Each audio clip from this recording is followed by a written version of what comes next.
quiero retomar el tema con el que iniciábamos el programa, el escándalo por lo dicho por la defensa de Joaquín Guzmán Loera, alias el Chapo Guzmán. Recuerden que denunciaba a políticos en México y en Centroamérica, entre ellos al actual presidente mexicano, Enrique Peña Nieto, y al exmandatario Felipe Calderón. Sostenía que estos funcionarios, que estos presidenta y expresidente, habían recibido sobornos de grupos ligados al narcotráfico. Quiero darle la bienvenida a Anabel Hernández, periodista, escritora mexicana, especialista en el tema de narcotráfico. Anabel, gracias por acompañarnos. Sé que estás absolutamente complicada. Te agradezco aún más estos minutos que podamos conversar. Bienvenida. No, al contrario, gracias por el espacio y pienso que son temas que son importantes discutir ante la opinión pública. Así es. Anabel, ¿esto forma parte de, o puede formar parte de la estrategia de la defensa? Atacar de alguna manera la institucionalidad buscando descalificar el propio proceso.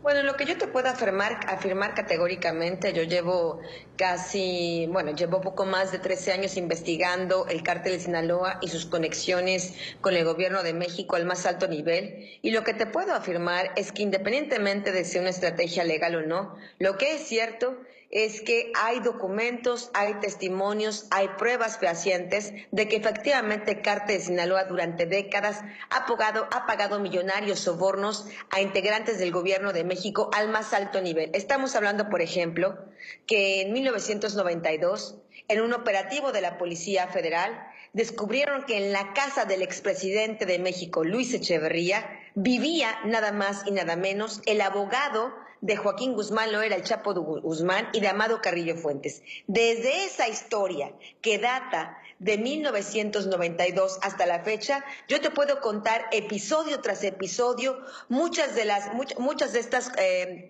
componendas, muchos de estos lazos de corrupción entre el más alto mandatario de México en turno y el cártel de Sinaloa, porque ha sido el cártel más antiguo en México y porque es el que ha tenido mucho más poder económico para llegar a pagar los sobornos que se requieren al más alto nivel. Es decir, ¿hay pruebas de que pudiesen existir vínculos con el actual presidente Enrique Peña Nieto? Yo lo que he escuchado durante hace varios años por parte de informantes dentro del cártel e informantes que yo he conseguido a través de los 25 años que tengo de periodista en el Ejército, en la Policía Federal, en la Marina, es que sí, cuando Enrique Peña Nieto era gobernador del Estado de México, porque de ahí viene esta historia de los vínculos con los socios o integrantes de Cártel de Sinaloa no es una historia nueva, es una historia que data de cuando Enrique Peña Nieto era gobernador del Estado de México, es decir, 6 años antes de que iniciara su presidencia, cuando él comenzó a ser gobernador del Estado de México, mientras él estuvo como mandatario en esta localidad vecina a la Ciudad de México, el cártel de Sinaloa, particularmente la célula de los Beltrán Leiva, llegó a asentarse ahí, llegaron a tener casas de seguridad. El propio Ismael El Mayo Zambada y su hijo Vicente Zambada Niebla tenían casas de seguridad en este lugar de donde Enrique Peña Nieto era gobernador. Y de acuerdo a expedientes criminales que yo tengo en mi poder, de parte de la propia Fiscalía General del Gobierno de México, es decir, la PGR, se afirma que estos grupos criminales del cártel de Sinaloa eran protegidos por la Policía Estatal del gobierno del Estado de México, es decir, por el gobierno de Enrique Peña Nieto. También es sabido por integrantes del cártel que en muchas de las fiestas organizadas por Edgar Valdés, alias La Barbie, uno de los otros integrantes del cártel de Sinaloa, una de las fiestas que él organizaba junto con sus amigos del cártel, en estas fiestas participaba también el entonces gobernador Enrique Peña Nieto. Lo que ha dicho la defensa de Joaquín Guzmán Loera el día de ayer en esta Corte Federal de Nueva York es que esto que dijo ayer es solo una introducción al jurado de todo lo que será el argumento de defensa, el argumento de defensa del Chapo Guzmán, y ha anunciado al jurado que va a presentar las evidencias, las pruebas que confirman lo que él ha estado diciendo. Debo decir que estas acusaciones de pagos de sobornos a Enrique Peña Nieto, a Felipe Calderón y a otros exmandatarios no es nueva. Unos días antes de que finalizara el gobierno de Felipe Calderón, el narcotraficante Edgar Valdés Villarreal, exintegrante del cártel de Sinaloa, me mandó una carta desde la prisión acusando que el propio Felipe Calderón, quien se supone inició la guerra contra las drogas en México, que en realidad yo desde el 2010 he estado denunciando que él y varios integrantes de su gobierno han sido cómplices del cártel de Sinaloa, que la guerra que iniciaron fue para proteger al cártel de Sinaloa y combatir a los enemigos del Chapo Guzmán. Bueno, pues este narcotraficante a finales del 2012 me estaba confirmando en una carta que él directamente estuvo en reuniones encabezadas por el propio Felipe Calderón y otros integrantes del cártel de Sinaloa. De este tamaño estamos hablando, es la corrupción que ha existido en México, que ha costado tantos miles de vidas. 250,000 personas han sido ejecutadas en esta supuesta guerra contra los narcos en los últimos 12 años. Es decir, Anabel, que te oigo con suma atención, que además es gravísimo todo lo que dices, pero si esto es así, es decir, podemos esperar que entonces en el tribunal en Nueva York puedan ser citados el hasta ahora presidente Enrique Peña Nieto y el expresidente Felipe Calderón. Es decir, si hay pruebas de todo esto, si el abogado las tiene en sus manos, como señalas, podemos esperar ver a estos personajes en la corte en Nueva York. Yo estos señalamientos sé que son graves, sé que son delicados. Yo he puesto en riesgo mi vida al dar a conocer esto en mi libro Los Señores del Narco, publicado en 2010, cuando aún Felipe Calderón era presidente de la República, cuando ante ese momento Enrique Peña Nieto era gobernador del Estado de México, cuando todos estos hombres estaban en la cumbre del poder. No soy del tipo de periodistas que se espera que terminen los gobiernos para comenzar a hacer los señalamientos. Yo lo hice en su momento, arriesgué mi vida, he sido víctima de atentados en mi contra mi familia. Fuentes de información mía han sido ejecutadas en las calles de la Ciudad de México y eso está comprobado. Hay expedientes judiciales abiertos sobre esto por información que he revelado. Curiosamente, quienes querían asesinarme, y hay denuncias que yo he presentado ante las autoridades de México y autoridades internacionales, no era el cártel de Sinaloa, no era el Chapo Guzmán, quien está acostumbrado a que los periodistas de México y otras partes del mundo hablen de él. Quien quería asesinarme eran integrantes del gobierno de Felipe Calderón, porque yo había descubierto y puesto en evidencia esta red criminal. Hoy, estos señalamientos hechos por el abogado del Chapo Guzmán, hechos ayer, a mí no me sorprenden. No son noticia para mí, porque yo he estado investigando esto por los últimos 13 años. Parece que son noticias ahora internacionales de otro nivel, porque esto ya no solo se está discutiendo en una investigación periodística como la que yo he hecho durante todos estos años, sino ahora en un en un juicio que puede ser histórico. Yo lo que había comentado en los días previos a que iniciara el juicio del Chapo Guzmán es que todo parecía un show. Los medios de comunicación estaban más preocupados por su esposa Emma Coronel, si iba o no iba, si le mandaba un beso al Chapo o no, si el Chapo se iba vestido de un modo, si iba vestido del otro. Todo parecía un circo, un show. Sí. Es hasta el día de ayer que parece que este juicio comienza a convertirse en una cosa seria y efectivamente, como tú estás diciendo, si el abogado de defensa presenta las evidencias que ha anunciado ayer va a presentar, este juicio contra el Chapo Guzmán puede convertirse en uno de los juicios más importantes contra los carteles de la droga en el mundo. Porque no solo el abogado del Chapo Guzmán afirmó ayer que había evidencias contra el actual presidente de México y contra el expresidente Felipe Calderón y contra otros muchos funcionarios públicos de México, sino también afirmó y le dijo al jurado: sé que esta historia es impactante. Disculpa. No te preocupes, por favor. Sé que esta historia es impactante, pero este jurado también tendrá que entender, tendrá que aprender a lo largo de los meses de este juicio, de que también las autoridades del gobierno de Estados Unidos son torcidas. Es decir, El abogado del Chapo Guzmán ha insinuado claramente el día de ayer que no solo va a hablar de la corrupción que ha protegido al Chapo Guzmán durante años, sino parece que también hablará de algunos casos de corrupción que han existido en las autoridades de Estados Unidos. Entonces sí, estamos ante un juicio que puede ser histórico, donde si se presentan las pruebas también tendrá que levantarse cargos contra altos funcionarios y exfuncionarios del gobierno de México para rendir cuentas por los crímenes relacionados con las drogas que han cometido en los últimos años.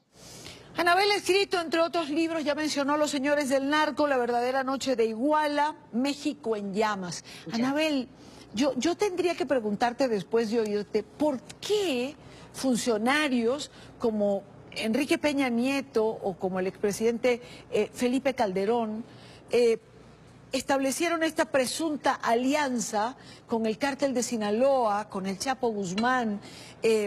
Habría que preguntar cuál era la necesidad. Bueno, tendríamos que irnos un poco más atrás. Yo faltaría totalmente a la verdad y sería totalmente deshonesta si digo que solo Felipe Calderón o Enrique Peña Nieto han estado en la nómina del cártel de Sinaloa. Tenemos que recordar al auditorio que el cártel de Sinaloa es actualmente el cártel más antiguo en México y tal vez en toda América Latina. Ha sobrevivido a la guerra contra las drogas de Colombia, ha sobrevivido a la llamada guerra contra las drogas emprendida por el presidente Reagan, ha sobrevivido a todos los supuestos embates de la justicia en las últimas décadas. Es un cártel que ha tenido conexiones con el más alto poder en México desde hace por lo menos 4 décadas. Yo estoy hablando que en mi libro Los Señores del Narco pude documentar relaciones entre el gobierno de México al más alto nivel y el cártel de Sinaloa desde la década de los 70. Entonces estamos hablando de unas conexiones muy antiguas, muy viejas, que se han podido ir replicando sexenio tras sexenio en el gobierno de México por la impunidad. El problema es eso, de la impunidad. Yo lo que he dicho en mis investigaciones, sí, el Chapo Guzmán es un criminal peligroso, debe ser sancionado, castigado con todo el rigor de la ley, pero también es muy peligroso el sistema que lo ha creado. Y este sistema que lo ha creado, debo decir, no solo funciona en México, pues si nos disculpa con todo respeto, en Colombia donde se producen las drogas, en Bolivia donde se produce la cocaína, en Perú donde se produce la cocaína, y todas estas drogas que pasan por toda América Central, por aire, por tierra o por mar, llegan a México y después se distribuyen a muchas otras partes del mundo. Esto existe no solo por la corrupción que existe en México, esto existe por la corrupción global que existe en torno a este sucio negocio, donde son empresarios, banqueros, políticos, gobernadores, incluso miembros de la Iglesia Católica, al menos lo digo por lo que corresponde a México, que se han llenado los bolsillos de dinero protegiendo a estos criminales. Entonces estamos hablando de que sí, el Chapo Guzmán es peligroso, el cártel de Sinaloa es peligroso, pero también el sistema que lo ha producido. En este caso, todas las redes de corrupción que existen en México específicamente, que han protegido durante décadas al cártel de Sinaloa, ya sea el Chapo Guzmán, ya sea el Mayo Zambada o ya sean los sucesores, porque sí, el Chapo Guzmán hoy está en prisión y tan es claro que no es una figura fundamental en el cártel, sino que es más importante la red de corrupción que el propio capo, que hoy, aunque el Chapo Guzmán esté en prisión, el cártel de Sinaloa sigue vendiendo sus drogas como quiere, cuando quiere en el mundo. Las producciones de heroína, de metanfetaminas, de marihuana en México siguen a la más alta producción, porque no importa que un solo hombre esté en la cárcel, lo que importa es que todos los demás hombres, los otros señores del narco, los que no aparecen entre los más buscados del FBI, los que no aparecen entre los más buscados de la DEA, los que se visten de traje, los que van a Wall Street, los que van a las bolsas de valores, los que van a los bancos, los que van a las empresas, los que se sientan como políticos, como senadores, como gobernadores, siguen impunes. Esos son más peligrosos incluso que el propio Chapo Guzmán, porque trabajan, operan en la ilegalidad y en la legalidad. Claro, digamos, es la estructura que sostiene el negocio, que finalmente es un negocio de cantidades incontables de dinero. Y habría que recordar aquel adagio popular que dice: todo el mundo tiene un precio, lo que hay es que llegarle. Y el dinero que mueve el narcotráfico es capaz de alcanzar, lamentablemente pareciera, cualquier personalidad.